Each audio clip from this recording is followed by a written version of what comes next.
Until now, we spoke of the application layer, and now we will go one layer down and talk about the transport layer. What is the role of the transport layer? It is responsible for passing the message that is generated by the application layer to the corresponding layer on the other side, in a safe and reliable way if needed.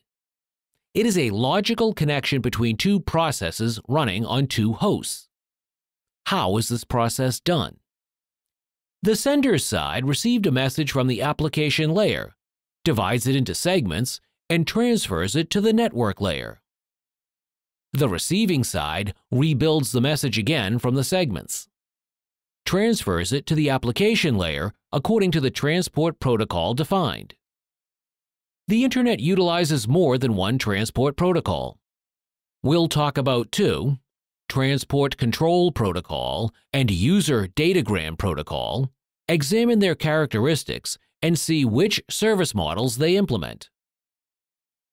Let's look at the differences between the transport layer and network layer, which comes right after it in the 5-layer model. The network layer implements a logical connection between endpoints, hosts. The transport layer implements logical connections between processes running on the hosts. The transport layer relies on the network services implemented by the network layer. Let's look at an analogy to understand the differences. Let's say there are two houses, Ann's house and Bill's house. Each house has 12 children. In this case, the hosts are the houses, the processes are children, and the application messages are letters sent in envelopes between the children. A transport protocol is Ann and Bill distributing the letters, each in his own house.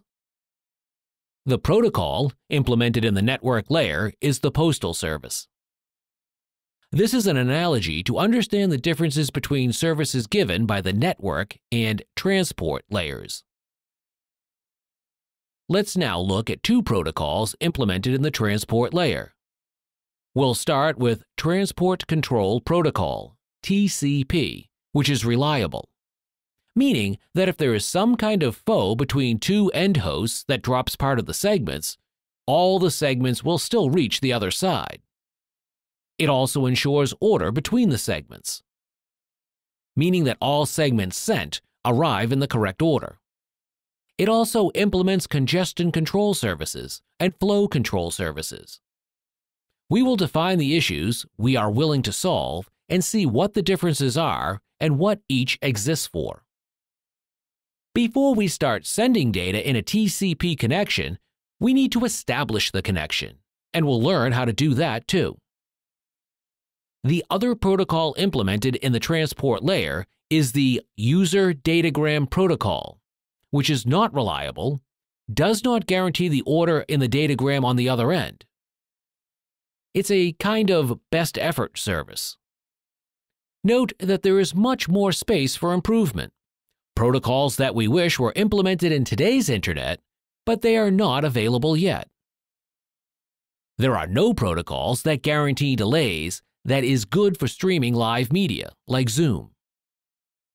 And there are no protocols that guarantee a specific bandwidth, which is very useful for planning ahead content delivery.